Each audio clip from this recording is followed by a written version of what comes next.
नमस्कार, स्वागत है आपका खबर फर्स्ट में। मैं आशुतोष पांडे। पूर्णिया के बाद कटिहार की सभी विधानसभा सीटों का ओपिनियन पोल लेकर आए। सबसे पहले स्टार्ट करते हैं बिना समय गंवाए, कटिहार मेन टाउन का जो विधानसभा सीट है उसका क्या है माजरा। तो आपको बता दें 2010 से वहां पे तारकिशोर प्रसाद का बोलबाला है।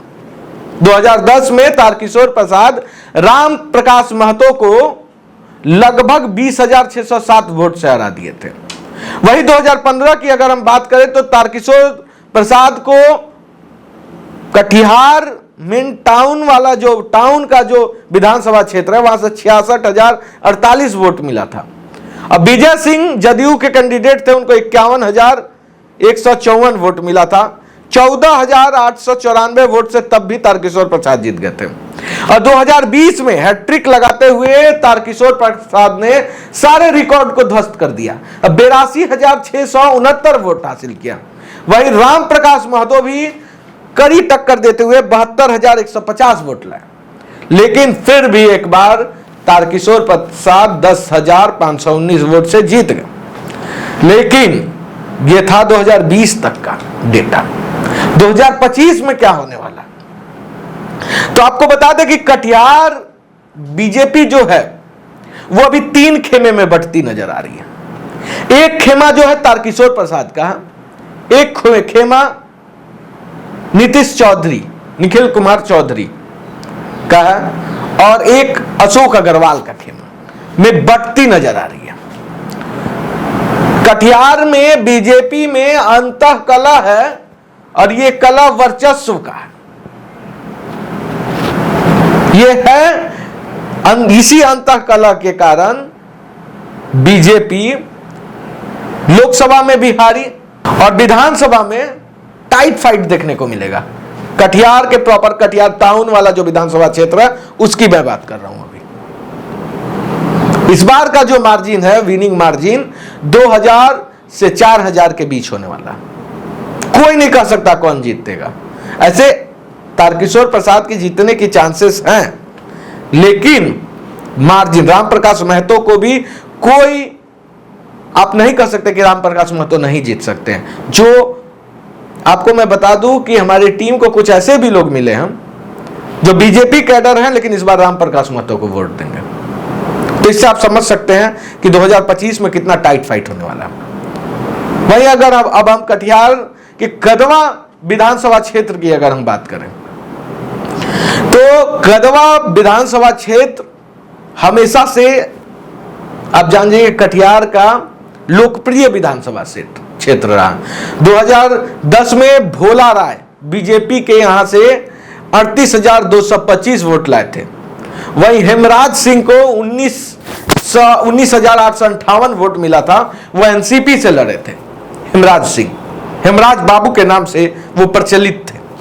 नेशनल कांग्रेस पार्टी एनसीपी के वो उम्मीदवार थे, लेकिन यहां से बीजेपी 18,367 वोट से जीत जाती है।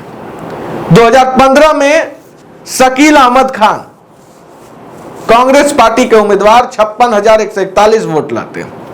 वहीं चंद्रभूषण ठाकुर भारतीय जनता पार्टी से 50,342 वोट लाते हैं। अब 57,199 वोट से हार जाते हैं। देखिए इस विधानसभा क्षेत्र में चंद्रभूषण ठाकुर का अपना एक ओहदा है। बहुत लोकप्रिय नेता है, जन कल्याण के बारे में सोचते हैं और बहुत अच्छे उम्मीदवार भी, लेकिन 2 बार से चुनाव हार रहे हैं। एक बार भारतीय जनता पार्टी के सिंबल पे हार गए और एक बार लोजपा के सिंबल पे हार गए। और यहां के युवाओं में एक नारा लगाया जाता है कि बाल ना बच्चा चंद्रभूषण चर्चा। लेकिन अब देखने वाली बात होगी कि क्या 2025 में चंद्रभूषण ठाकुर को सबसे पहले क्या कोई पार्टी बीजेपी या एलजेपी उम्मीदवार बनाती है भी या नहीं। अब बनाने के बाद क्या समीकरण जीतने का बनेगा, यह भी देखने वाली बात होगी, क्योंकि यहां पे एमवाई समीकरण काफी हैवी है और सभी जातों के मुकाबले मुस्लिम और यादव यहां पे काफी ज्यादा है। इसीलिए 2015 में चंद्रभूषण ठाकुर लगभग 5800 वोट से हार गए थे।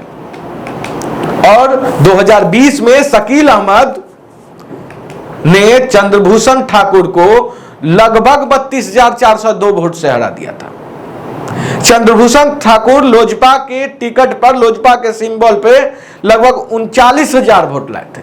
38,865 वोट का आंकड़ा था, 39,000 मान लेते हैं तो। लेकिन ये जो वोट है चंद्रभूषण ठाकुर का अपना वोट बैंक है, ये एलजेपी के सिंबल का वोट नहीं है। बात समझने वाली है। अगर इस बार चंद्रभूषण ठाकुर चुनाव लड़ते हैं बीजेपी के सिंबल पे, तो हो सकता है कि मार्जिन, जीत और हार का मार्जिन 1-2 हजार का बनेगा। अगर चंद्रभूषण ठाकुर के अलावा कोई उठता है तो हार निश्चित है बीजेपी का, यहां से भी।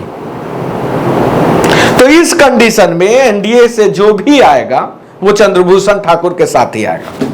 लेकिन फिर भी जीत जाना ये थोड़ी जल्दबाजी होगी कहना, क्योंकि आप देख सकते हैं यहां पे मुसलमान और यादवों का जो वोट बैंक है वो काफी है जिताने के लिए।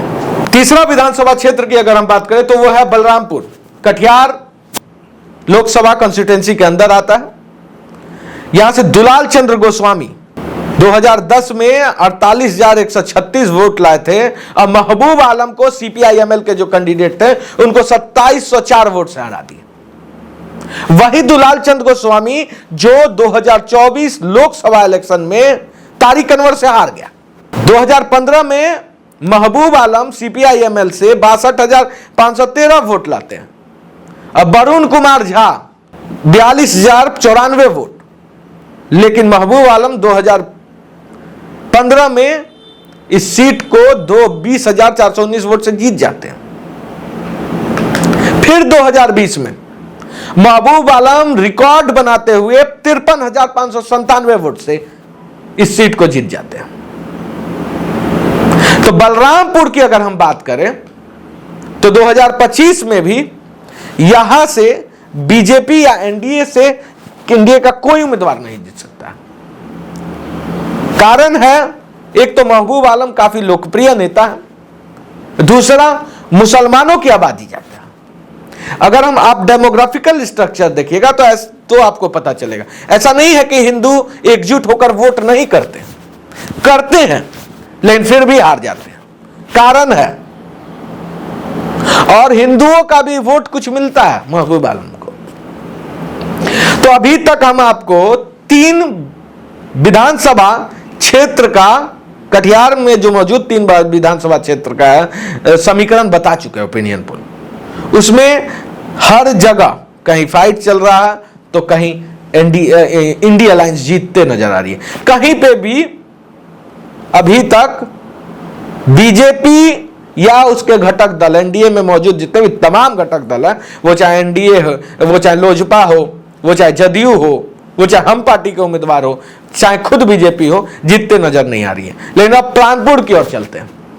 प्राणपुर में आपको बता दे कि बीजेपी की निशा सिंह 79,974 वोट से तौकीर आलम को 2972 वोट से हरा दी थी 2020 में। वहीं 2015 में अगर हम बात करें तो विनोद कुमार सिंह इशरत परवीन को 8,101 वोट से हरा दी थी। और 2010 में भी इशरत परवीन को 716 वोट से विनोद कुमार हरा दिए थे। लेकिन इस बार विनोद कुमार अब नहीं रहे, आपको मैं बता दूं। तो निशा सिंह के लिए यह फाइट भी बहुत टाइट होने वाला है। इशरत परवीन टाइट फाइट दे सकती है। अब आपको मैं बता दूं कि प्राणपुर का जो माहौल है वो भी बीजेपी कैडर के बीच जो है वो ठीक नहीं है। वर्चस्व की लड़ाई पूरे कटिहार में, वो प्राणपुर हो, मनिहारी हो, बरारी हो, बलरामपुर हो, हर जगह कोई अशोक अग्रवाल के कैडर को अच्छा कहता है, कोई तारकिशोर प्रसाद का चमचा है। तो इस बीच में असंघ जो है साइलेंट मोड में। इसीलिए कटिहार में प्राणपुर सीट पे भी अभी स्थिति सही नहीं है, कुछ भी हो सकता है। अभी अगर चुनाव हो जाए तो प्राणपुर सीट इंडिया अलायंस जीत जाएगी। मनिहारी विधानसभा सीट की अगर हम बात करें तो 2020 में मनोहर प्रसाद सिंह, सबसे पहले ये एसटी रिजर्व सीट है, शंभू कुमार सुमन को लगभग 21,209 वोट से हरा देते हैं। 2015 में फिर मनोहर प्रसाद सिंह अनिल कुमार उरांव को 13,680 वोट से हरा देते हैं। और 2010 में मनोहर प्रसाद सिंह फिर से गीता किस्कू को, जो एनसीपी की उम्मीदवार रहती है, 4165 वोट से हरा देते हैं। अब देखिए, मनोहर प्रसाद सिंह मनिहारी से इस बार चुनाव नहीं लड़ सकते, स्वास्थ्य समस्या उनके साथ है। तो इस परिस्थिति में मनोहर प्रसाद सिंह जैसा कौन होगा, यह देखने वाली बात होगी। लेकिन हां, जदयू के पास कैंडिडेट है शंभू कुमार सुमन, जो पिछली बार 21,000 वोट से हार गए थे। और हारने का पीछे का कारण जो था वो अनिल उरांव का वो 20,000 वोट था जो अनिल उरांव काट लिए थे। अगर शंभू सुमन इस बार अपने कैडर और प्रचार को सही तरीका से करते हैं तो इस सीट पे वो 2,2500 के मार्जिन से जीत सकते हैं। वरना ये भी जो सीट है, ये अगर आप डेटा उठा के देख लें, डेमोग्राफिकल स्ट्रक्चर देख लें, या लोगों का आप ओपिनियन देख लें, ये सीट भी मनिहारी का फंसते नजर आ रहा है। अगर शंभू सुमन को टिकट मिलता है तो उनको अच्छे तरीका से लड़ना होगा चुनाव, वरना ये इस बार भी कुछ नहीं कहा जा सकता। नेक्स्ट बरारी की ओर चलते हैं। 2010 में विभाष चंद्र चौधरी बीजेपी के उम्मीदवार 58,104 वोट लाते हैं। वहीं मोहम्मद साकुर एनसीपी के 30,936 वोट लाते हैं। 27,168 वोट से यह सीट बीजेपी जीत जाती है। फिर लेकिन 2015 में नीरज कुमार आरजेडी का 71,175 वोट लाते हैं। विभाष चंद्र चौधरी को मात्र 56,839 वोट आता है। 14,336 वोट से हार जाते हैं। 2020 में विजय सिंह जदयू के 81,752 वोट लाते हैं। 71,311 वोट लाते हैं नीरज कुमार, और 10,438 वोट से वो हार जाते हैं। लेकिन इस बार यहां से जदयू सीट फिर से जीत जाएगी। कोढ़ा की अगर हम बात करें तो कविता देवी बीजेपी से यहां पे आपको 28,943 वोट जीती थी। 2015 में पूनम पासवान जो है वो बीजेपी के महेश पासवान को 5426 वोट से हरा दी थी। और 2010 की अगर हम बात करें तो महेश पासवान बीजेपी के यहां से जीत गए थे। तो ये भी सीट जो है, ये सीट में भी फंसा हुआ दिख रहा। तो ऐसे में कटिहार के तमाम सभी विधानसभा क्षेत्रों की अगर हम बात करें तो बीजेपी के लिए खतरे की घंटी है।